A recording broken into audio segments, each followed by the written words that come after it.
Hi there and welcome to this video. Today I will talk to you about the amazing journey we did together as a community to the PQ in Bern. The PQ in Bern had 57 players, which is about the average size that our tournaments here in Switzerland have and surroundings. In the picture on the left you can see the TwoMoons Community. We were there with 20 players, which is about 35% of the whole tournament. So this was really a cool showing, especially with all those shirts. We did have an amazing time there, so I want to say thank you to all the community members that traveled with us, and we really have shown them what an amazing community we are.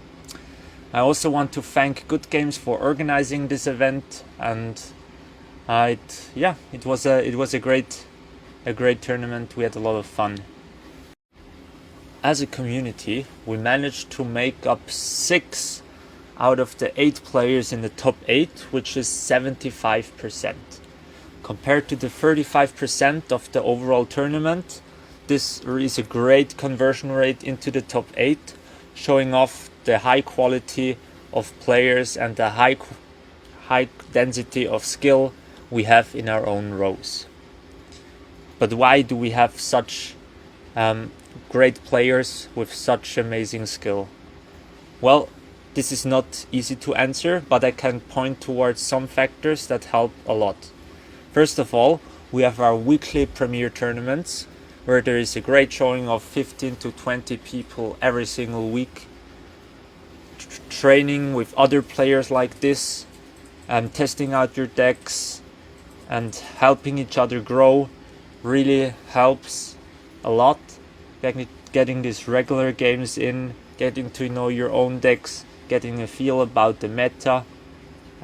With so many different people, it also helps that you don't face the same decks every week, so you have a better understanding of a lot of different decks and how they work.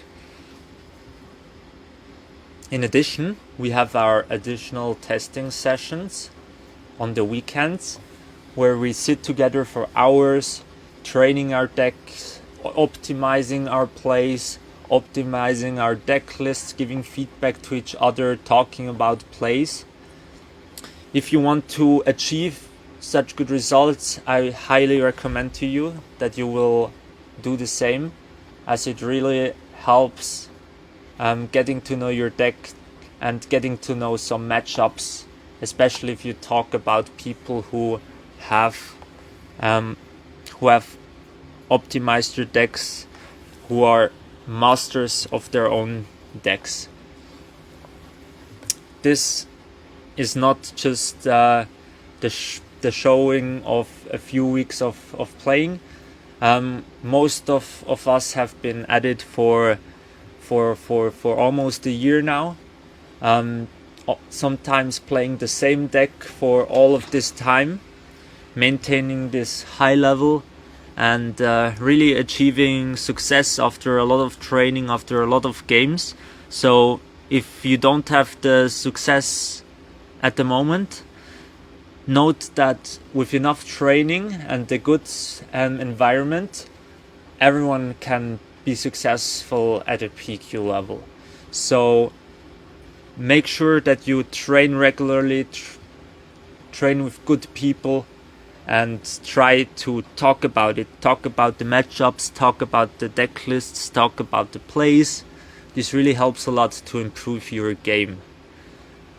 And we, of course, are driven by ambition, grit, and of course our love for the game. Without it, we wouldn't be able to do as much as we do now and invest in this community. So I really recommend to you that you do your part to grow your local community, as it will be the cornerstone for your success, and in grand scheme of things, the success of the TCG we love so much, Star Wars Unlimited. Because having local communities that are committed to the game is really important for the game in total. Now let's get to the results of the tournament. As you can see, there are 6 players in the top 8 from TwoMoons: Mars, Dom, me, Mr. Fioki, Elder Butterbeer and Toby Legend. We will talk about Mars later, so let's start with Dom. Dom is an exceptional player that has already won the PQ at TwoMoons and got 2nd place at the PQ in Rosenheim, so no surprise there that he managed to play so well and secure a place in the top 4. I also made it to the top 4, unfortunately losing to Kira in the semi-finals in a really amazing 3 games that we almost used the whole 75 minutes. So congratulations to Adrian for the 2nd place as well. Then let's talk about Mr. Fioki. He played Gar Saxon Data Vault, the deck I have never seen before. But together with 1 or 2 other players from TwoMoons, he developed this deck list over a few weeks, and it really paid off today, so congrats to him on this amazing showing with this interesting combination. Elder Butterbeer is the winner of the TwoMoons Championship in 2024, so also no surprise that he managed to do top 8 at this tournament, and really also showing the high level of skill that is represented in this top 8. He played Han 4, so the Odd Han, a brew we have been working on for quite some time now. Really interesting to see that it works out at such a big event. I decided against playing it, but really nice that he managed to place so well, unfortunately losing to Dom in the quarterfinals, so congratulations to him. Then also interesting to see Toby Legend to make top 8 with his 69 card deck, sacrificing a lot of consistency. However, the top 8 was open deck list. I had the pleasures of playing against him, and seeing his deck list with 69 cards, a lot of 1 or 2 offs in there, is really a nightmare to play against, as there are so many different cards you want to play around. But with 70 cards, it's really tough, because you have actually no idea which cards he could have in hand at any given time. So I really feel like open deck list is the time where this data vault lists, especially with a lot of 1 or 2 offs, can really shine. So yeah, congratulations to Toby to make the top 8 as well. Then I also want to mention, I have 2 honorable mentions with Jessie Black and Eduism. Jessie Black had the unlucky 9th place with Sabini Ciel. She's an exceptional player. She managed to make 33rd at the regional qualifier in Lille, which is really a great performance. And at this tournament, she was the only player who managed to win against Mars, who won this tournament. So this really shows that she has the skills, and if she wasn't so unlucky, she had big chance of also making it a long way in this tournament.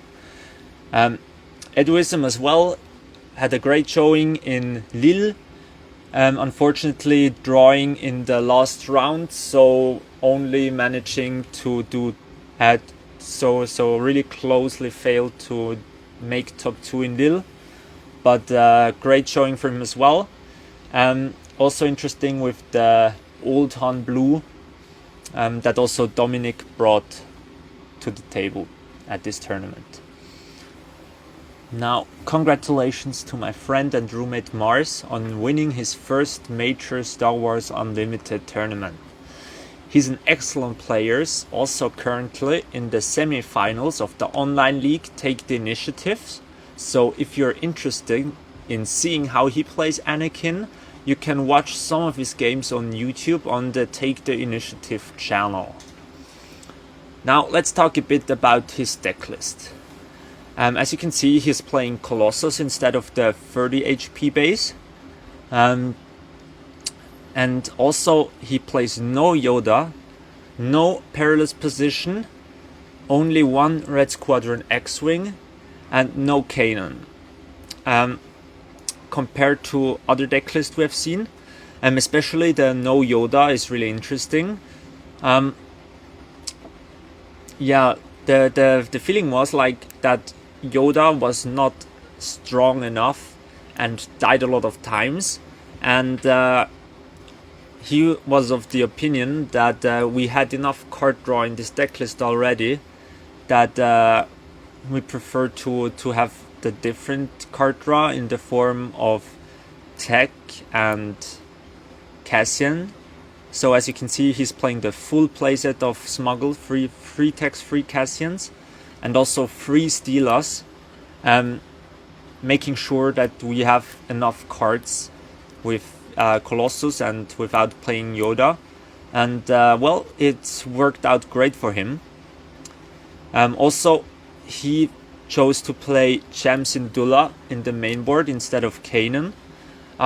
Mostly because a lot of people are running Data Vault at the moment, and then against all those mid-rangey green decks, Cham Syndulla is obviously amazing. So yeah, nice to see that this worked out great for him.